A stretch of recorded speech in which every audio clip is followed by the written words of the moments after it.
March 15, 2017. Department of Justice Headquarters, Washington, D.C. FBI Executive Assistant Director Paul Abate steps to the podium, flanked by wanted posters showing four faces about to become infamous worldwide. Today, Abate begins, we are announcing charges in connection with one of the largest cyber intrusions in U.S. history. One face belongs to Alexey Belan, a 29-year-old born in Riga, Latvia. According to the FBI, this man was accused of helping breach at least 500 million Yahoo accounts in 2014. Yahoo later revealed that a separate 2013 breach affected up to 3 billion accounts, essentially every person who had ever created a Yahoo email. But what makes this case extraordinary isn't just the scale. According to a 2017 DOJ indictment, 2 FSB officers allegedly directed Belan and another hacker to access specific accounts for intelligence purposes. While conducting these operations, prosecutors said Belan simultaneously monetized stolen data, stealing gift cards, manipulating search engines, launching spam campaigns. The man on that wanted poster had been on the FBI's most wanted cybercriminals list since 2012. He'd been arrested in Greece in 2013, then escaped before extradition. He'd allegedly breached major tech companies, sold databases on dark web marketplaces, and built a reputation as one of the most skilled hackers operating globally. Instead of facing arrest, reports suggest Russian intelligence officers recruited him, providing resources while he allegedly served their interests. This is the story of Alexey Belan, the hacker accused of becoming a spy, the criminal who allegedly became a strategic asset, and the man who proved that in the digital age, the line between government intelligence and organized crime can become dangerously thin. Alexey Belan was born June 27, 1987, in Riga, Latvia, then still part of the Soviet Union. By age 4, everything had changed. The USSR collapsed in 1991, Latvia declared independence, and the country transformed overnight from a controlled economy to chaotic free market. Belan grew up during these years of upheaval, watching institutions crumble and new ones slowly emerge. For many young people across former Soviet territories, traditional careers seemed limited. But one field existed where talent mattered more than connections: computer programming. By 2006, around age 19, Belan was active on Russian-language hacking forums under the moniker M4. He wasn't unusual for the region. Talented programmers who found legitimate opportunities limited discovered their skills could generate income through less legal channels. Belan started small, exploiting vulnerabilities in smaller websites. Unlike many forum users who were loud and boastful, Belan operated differently. He was methodical, disciplined, patient. He studied targets carefully, researched their infrastructure, looked for weak points rather than forcing through strong defenses. By his early 20s, M4 had earned a quiet reputation, not as the loudest voice, but as someone who delivered results.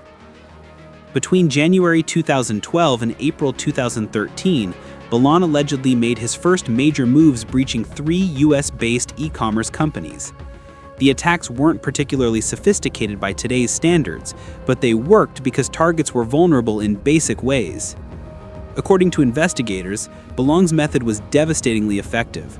Identify peripheral web servers through searches and LinkedIn profiles. Exploit known WordPress vulnerabilities that remained unpatched. Escalate privileges using documented exploits. Then capture credentials when employees logged in to compromise systems.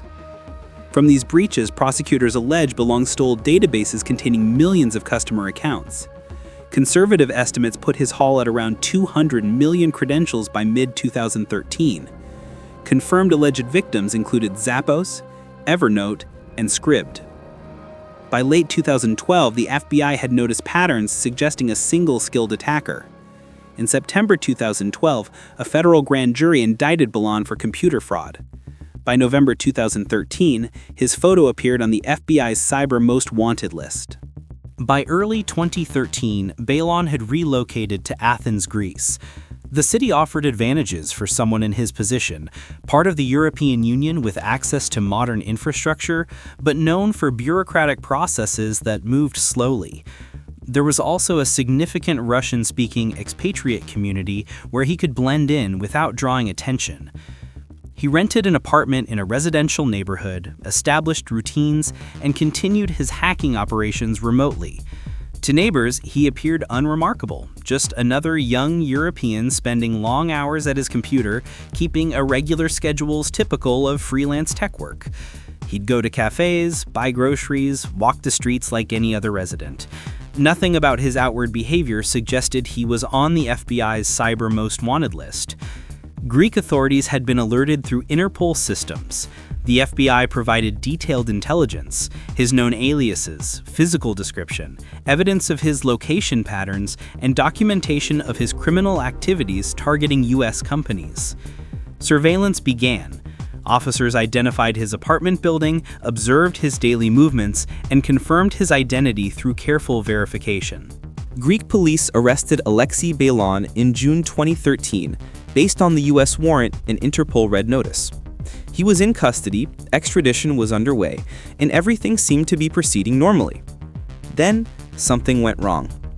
After posting bail, Belan disappeared before U.S. authorities could complete extradition. How he escaped remains unclear. Reports suggest he made his way through Eastern Europe before ultimately settling in Russia, specifically in Krasnodar, a city near the Black Sea.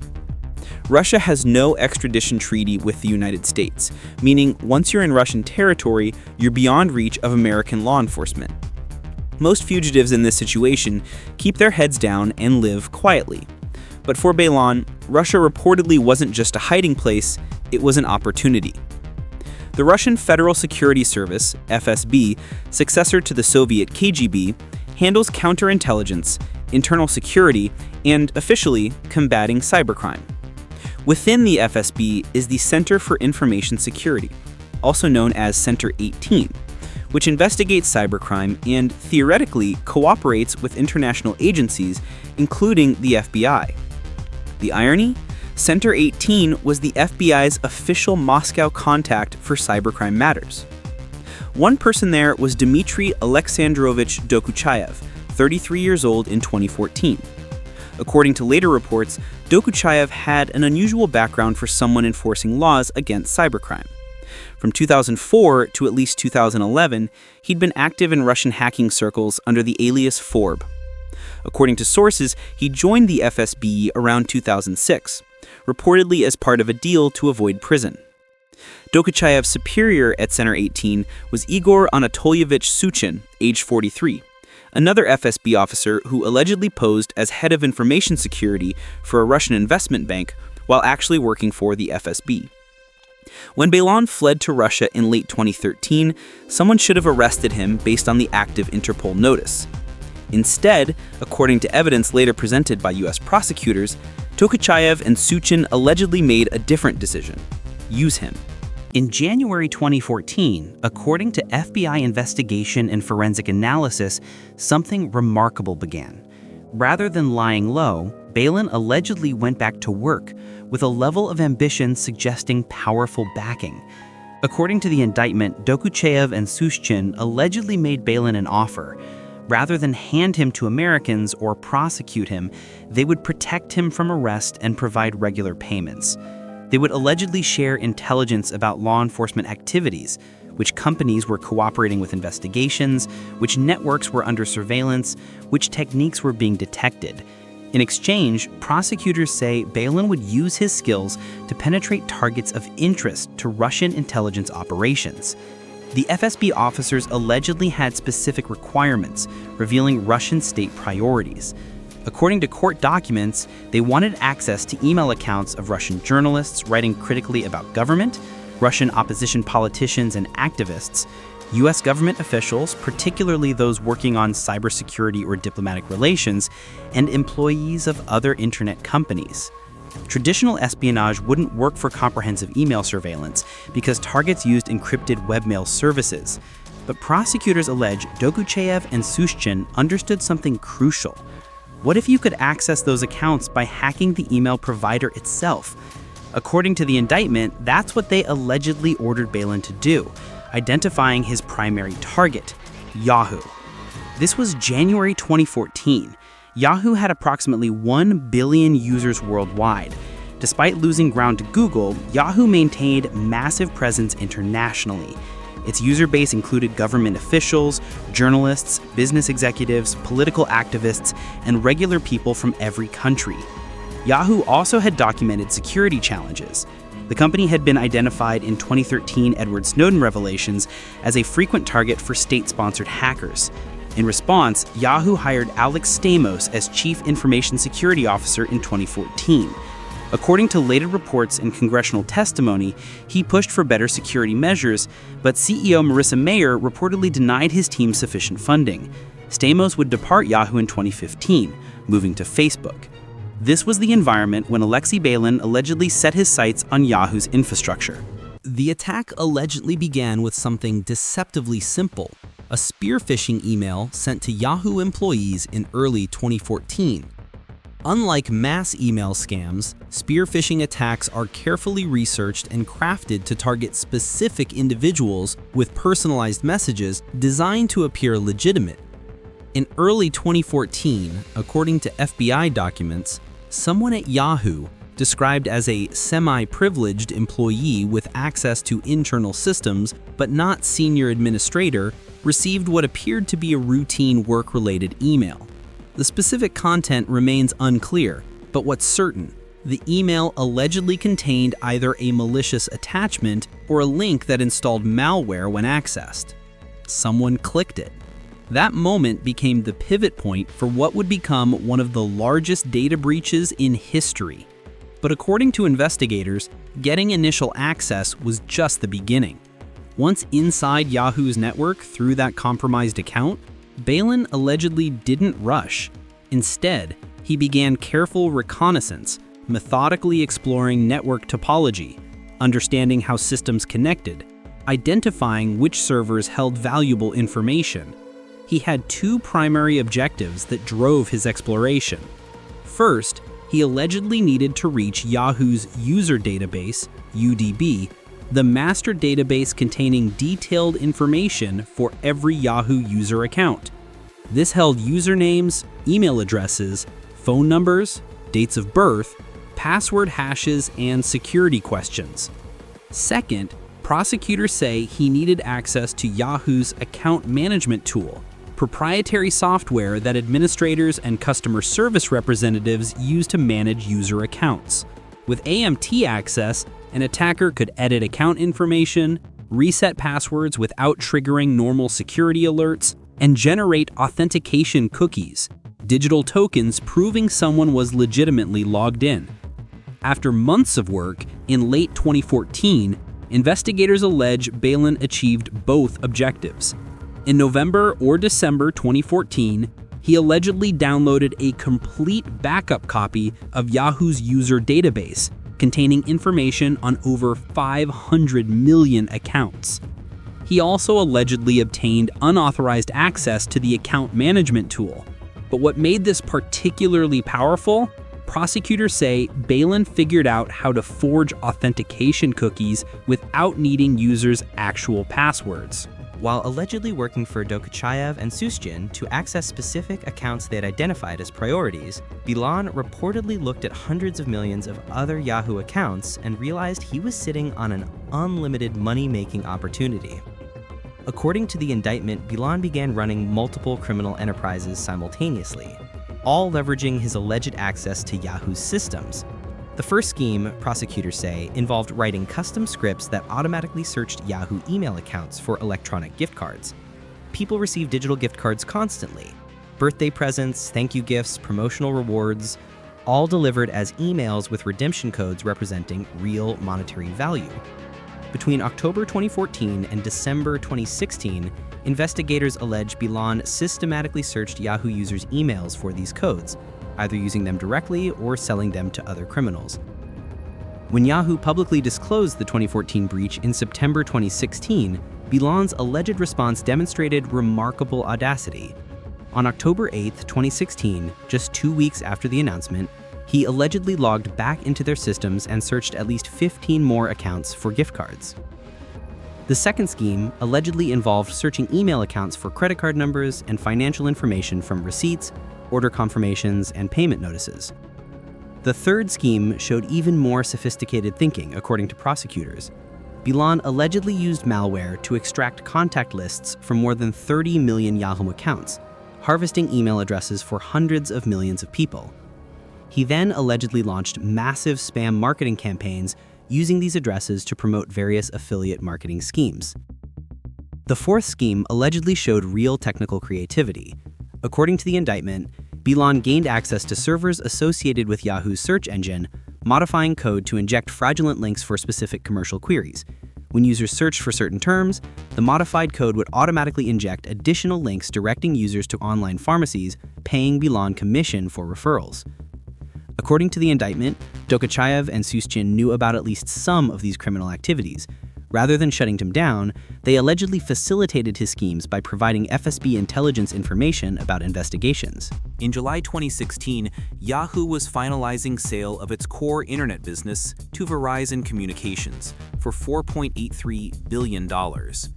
Then, in August 2016, something alarming surfaced. A hacker using the pseudonym Peace began advertising on a dark web marketplace claiming to possess data from 200 million Yahoo accounts, allegedly stolen in a 2012 breach. Security researchers analyzed the samples. The data appeared legitimate. Yahoo's security team began urgent investigation. What they discovered was catastrophic. Not only had there been a breach in 2012, but there had been a much larger breach in 2014 that had gone undetected for 2 years. At least 500 million accounts had been compromised. On September 22, 2016, Yahoo confirmed publicly they had identified a 2014 data breach affecting at least 500 million accounts, stating they believed a state-sponsored actor was responsible. Verizon's leadership was furious. They had committed nearly $5 billion to acquire a company that had just revealed one of the largest breaches in history. But the revelations weren't finished. In December 2016, Yahoo revealed yet another separate breach from August 2013, affecting more than 1 billion accounts. Then, in October 2017, Yahoo revised its estimate upward. Actually, all 3 billion Yahoo accounts existing at that time had been compromised. The Verizon deal nearly collapsed. After months of difficult negotiations, in February 2017, revised terms were announced.